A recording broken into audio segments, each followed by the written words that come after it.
Imagine this. You're standing at the edge of a crowded room, your pulse a dissonant drum beat in your throat. Laughter spills from the center like confetti, but every step forward feels like wading through tar. You tell yourself, this is who I am, someone who prefers solitude, who thrives in silence. But then a flicker of doubt. What if this isn't your nature? What if it's your scars speaking? Here lies the razor's edge between introversion and trauma. A chasm so vast yet so invisible that most spend lifetimes misreading their own reflection.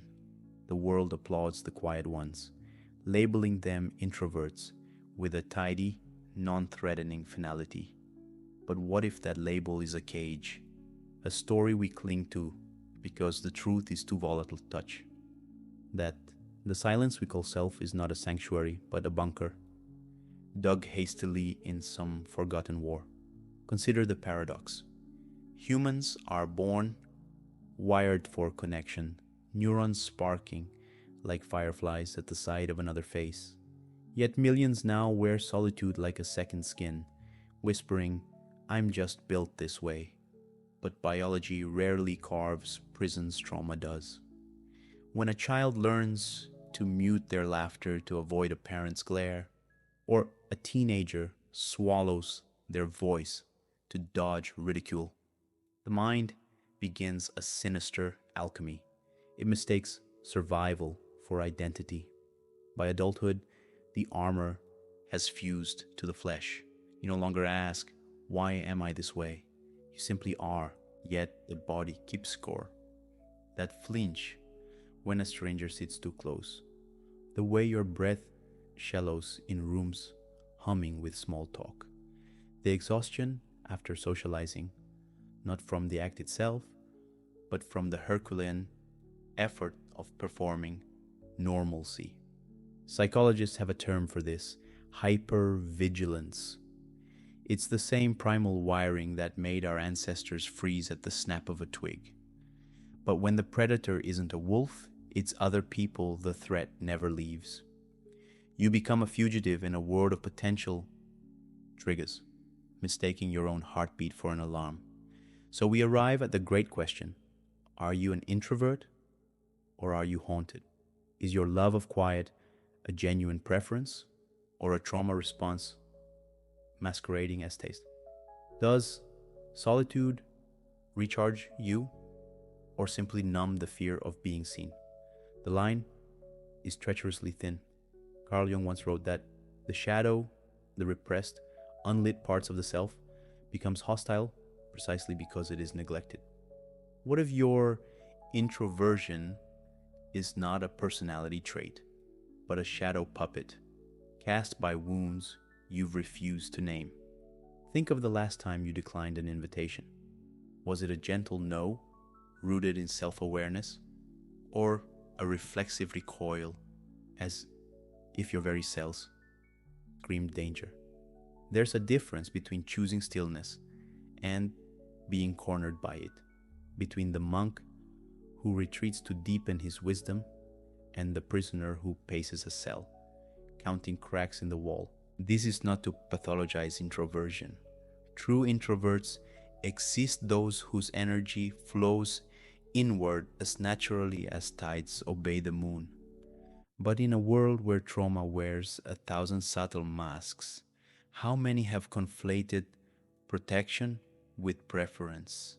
How many have buried their hunger for connection under layers of I'm fine alone, mistaking the grave they dug for a throne? The answer lies not in your actions, but in the texture of your silence. Does it feel like home or like a hiding place? By now, the ground beneath your self-concept may feel unsteady. Good. That's the first tremor of truth. But to unravel this knot, we must descend deeper onto the labyrinth where psychology, philosophy, and the ghosts of our pasts conspire to shape who we believe ourselves to be. You've spent years curating your silence, like a museum exhibit careful labels, velvet ropes, do not touch signs. But what if the exhibit is a forgery? What if the introvert you've become is not a self-portrait, but a palimpsest, a document where trauma scratched out your original text and wrote its own? To understand this, we must venture into the underworld of the psyche, where identity is not born, but forged in the fires of survival. Carl Jung warned that the persona, the mask we show the world, often becomes a sarcophagus, sealing away the parts of ourselves we deem unacceptable. But here's the twist. Trauma doesn't just create a mask. It becomes the sculptor. A child raised by wolves learns to howl. A child raised by critics learns to vanish. By the time you're aware of your own silence, it's already fossilized into something you call character. Friedrich Nietzsche, that philosopher of the abyss, saw this centuries before modern psychology. Sometimes, he wrote, people don't want to hear the truth because they don't want their illusions destroyed. And what greater illusion exists than the stories we tell about ourselves? The mind, when wounded, will spin narratives so airtight they feel like fate. I prefer books to people becomes a creed, not a confession. I'm just shy morphs into a life sentence. But dig deeper and you'll find the tremors of something older, a primal betrayal. Consider the infant. His first language isn't words, it's crying, cooing, reaching. Every giggle is an invitation, every tantrum a bid for connection. But when those bids are met with indifference, ridicule, or rage, the lesson is clear. Your needs are dangerous. So the child learns to amputate, to swallow their hunger for belonging like a stone. Jean-Paul Sartre called this bad faith, the act of lying to oneself to escape the agony of freedom. You tell yourself, you've chosen solitude, but what if you've simply surrendered to an old script written in someone else's handwriting? The statistics are damning. Studies show that socially withdrawn children are often not introverts by nature, but casualties of relational trauma. Or a third term adds Wesson-Porras, psychologists use to describe the slow erosion of trust caused by inconsistent caregiving. The brain, desperate to make sense of chaos, begins to associate connection with danger. Neurons that should light up at the sound of a friend's voice instead flare like a smoke alarm. This is the cruel genius of trauma. It doesn't just hurt you, it recruits you to become its accomplice. You build walls, then forget you're the one who laid the bricks. But the plot thickens when we factor in society's role. Aldous Huxley's Brave New World envisioned a dystopia pacified by pleasure and distraction. We leave its subtler cousin, a world that pathologizes depth. Schools reward extroversion, workplaces equate visibility with value. For the traumatized, this cultural script becomes a self-fulfilling prophecy, when every party feels like a minefield and every conversation a performance. Retreating into introversion isn't just logical, it's rational. The system, after all, has no language for your hunger. Better to call it a choice than admit you're starving. Yet, philosophy offers a counterpoint. Viktor Frankl, survivor of Auschwitz, insisted that between stimulus and response, there is a space. In that space, he argued, lies our power to choose.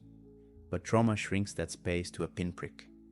When your nervous system is a live wire, there's no luxury of choice, only reaction. You don't avoid crowds, you flee them. You don't prefer solitude, you collapse into it. This is Schopenhauer's will in its most tragic form, an unconscious life force driving you toward what hurts least, not what heals most. And here we stumble upon the existential trap. The more you conflate trauma with identity, the more you feed what Arthur Schopenhauer called the will to live, a blind, compulsive striving for self-preservation. But this isn't living, it's enduring. Nietzsche's concept of eternal recurrence asks, what if you had to relive your life endlessly? Would your solitude feel like freedom or a life sentence? The question isn't rhetorical. It's a litmus test for authenticity. The horror and the hope lies in this realization.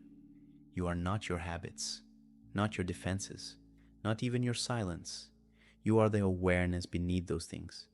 The silent witness who noticed the flinch before the laugh, the hesitation before the lie.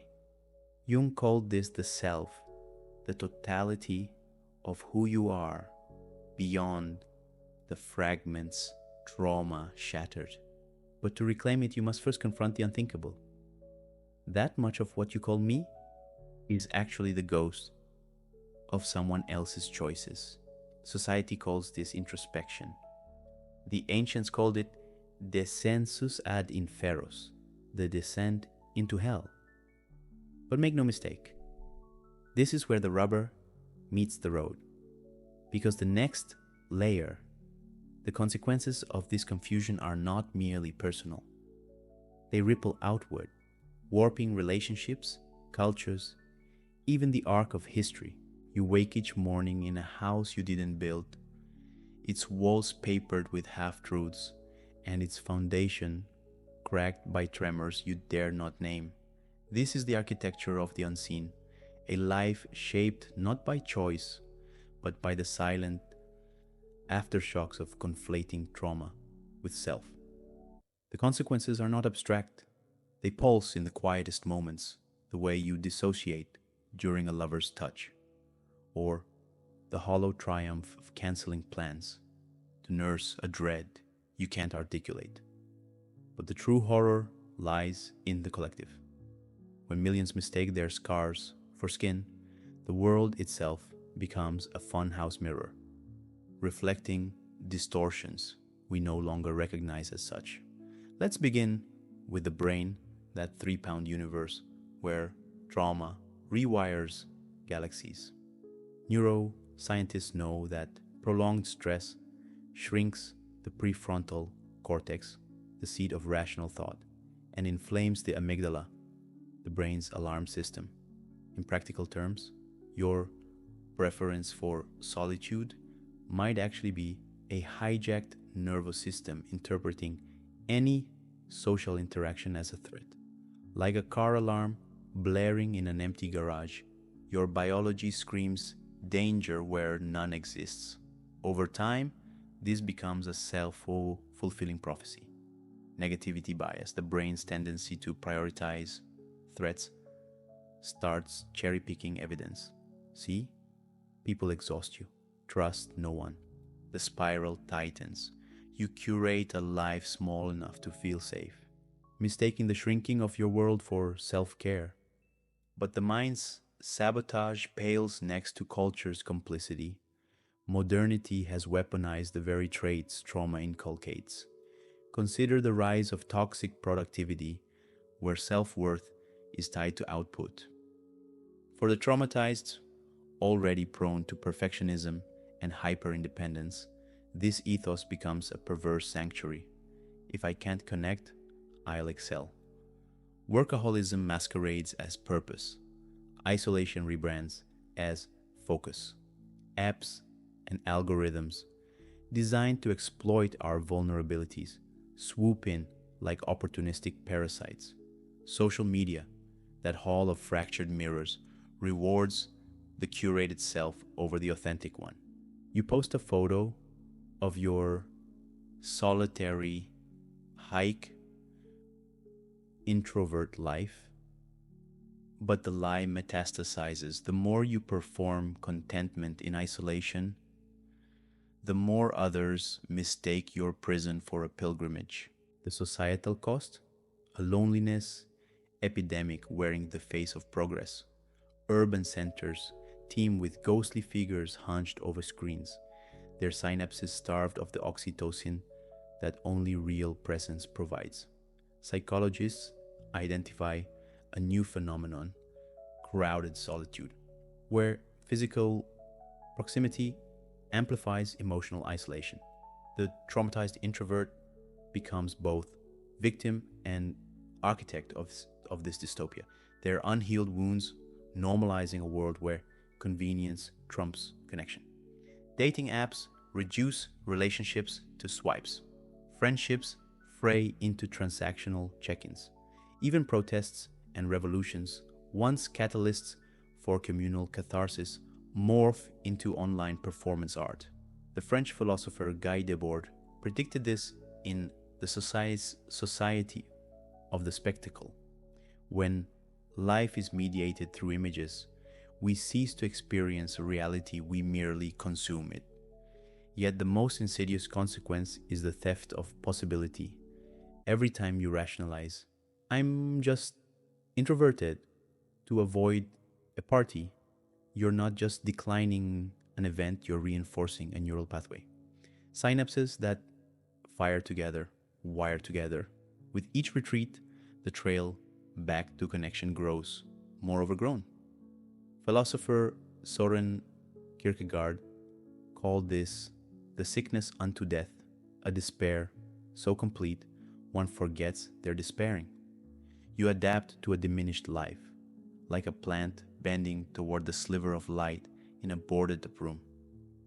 Relationships stay superficial because depth risks triggering old wounds.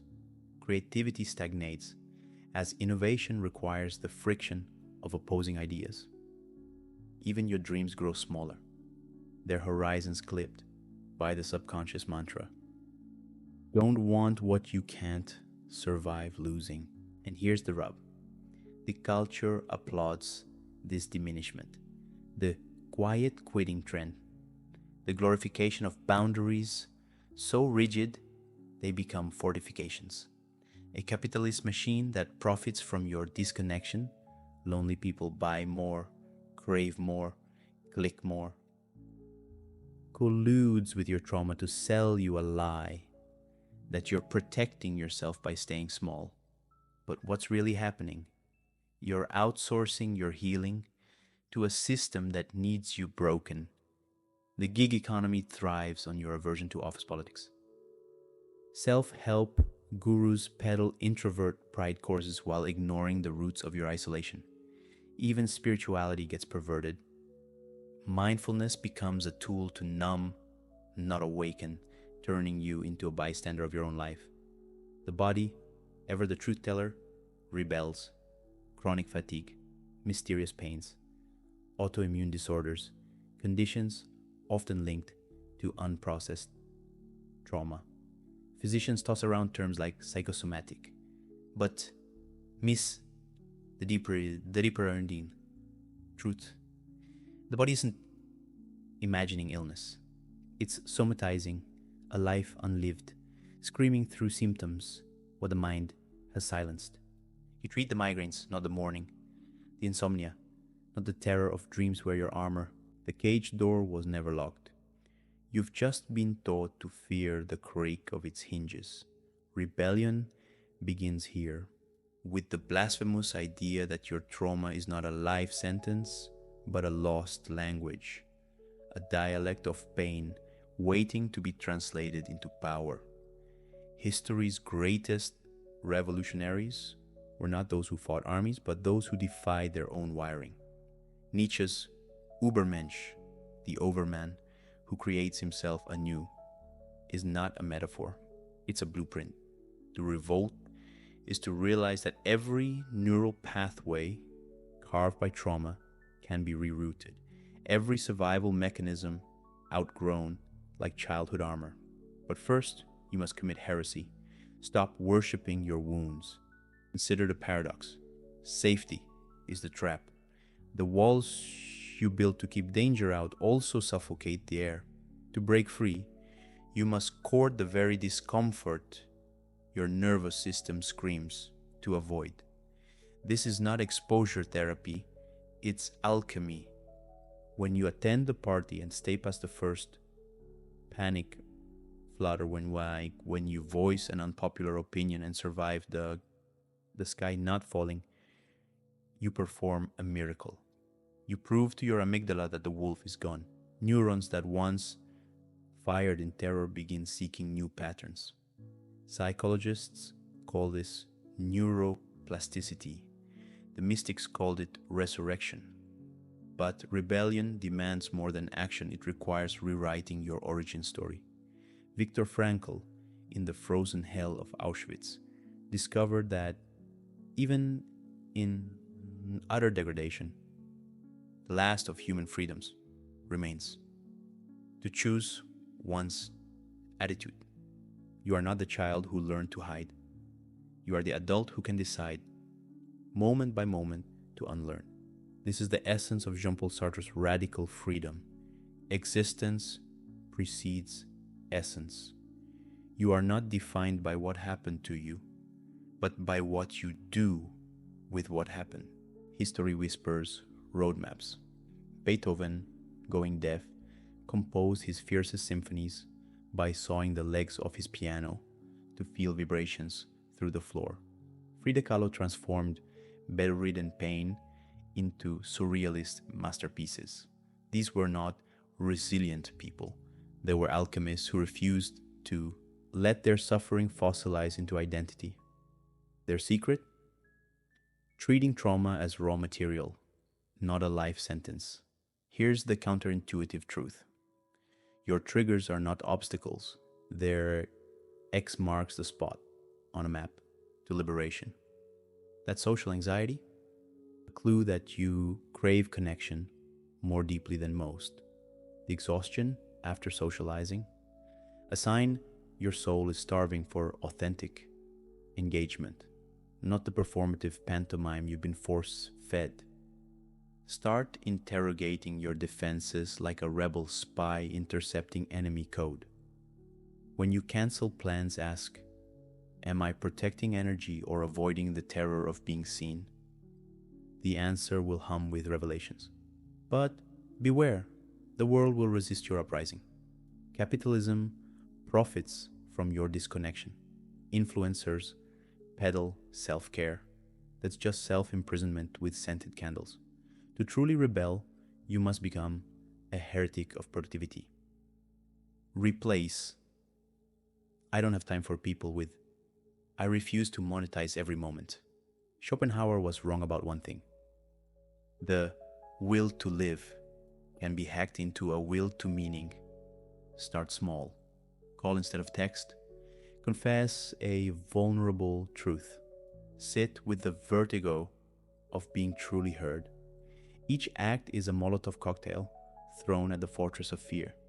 Yet the most radical weapon is ritual, not incense and chants mysticism, but deliberate, daily defiance. Jungian analyst James Hillman taught that trauma is the engine of initiation. You are not a statue. You are a river carving canyons through bedrock, reshaping your course with every storm, every drought, every unexpected tributary. This is the ultimate truth. Your identity is not a verdict, but a verb, a perpetual becoming. The scars you've mistaken for your skeleton, they are not your architecture. They are the weather you've survived. Let's return to the edge where we began, that crowded room, the pulse in your throat. What if the terror of being seen wasn't a flaw, but a compass? A signal that your soul, buried under layers of survival, still aches for the very thing it fears.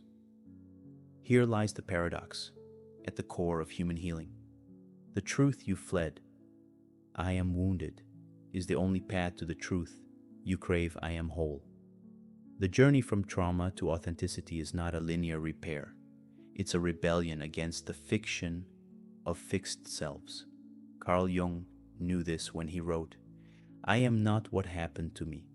I am what I choose to become. Your withdrawal, your silence, your exhaustion, they are not life sentences.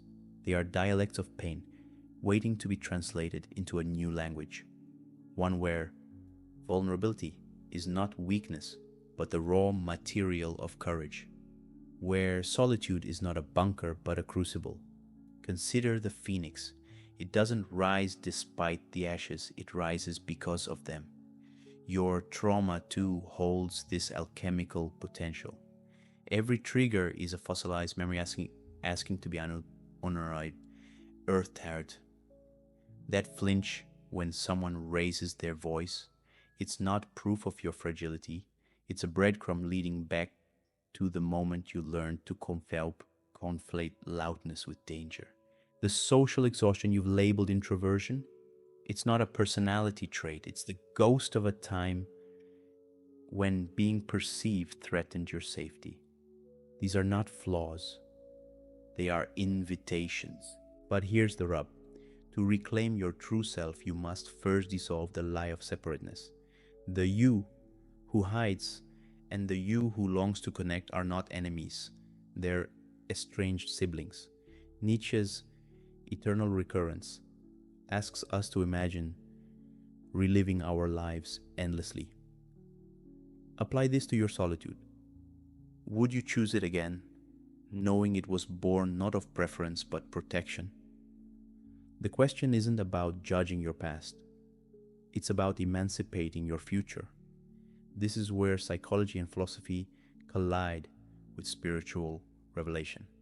Vedantic teachings speak of the Atman, the true self beyond ego, untouched by trauma. Jung's individuation process mirrors this, integrating shadow and light until the psyche becomes a mosaic of its once broken parts. Even modern neuroscience agrees. Neuroplasticity proves that the brain is not a rigid organ, but a garden. Tend it and new pathways bloom. Yet the ultimate truth is not intellectual, it's experiential. It's the moment you realize that you are the one who assigned meaning to your wounds.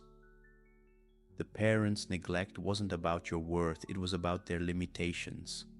The bully's taunts weren't about your voice. They were. If you found this video insightful, please like, share, and subscribe for more content on personal growth and philosophy. Let's keep the conversation going in the comments below. What are your thoughts on this topic? How do you stay true to your values in a competitive world?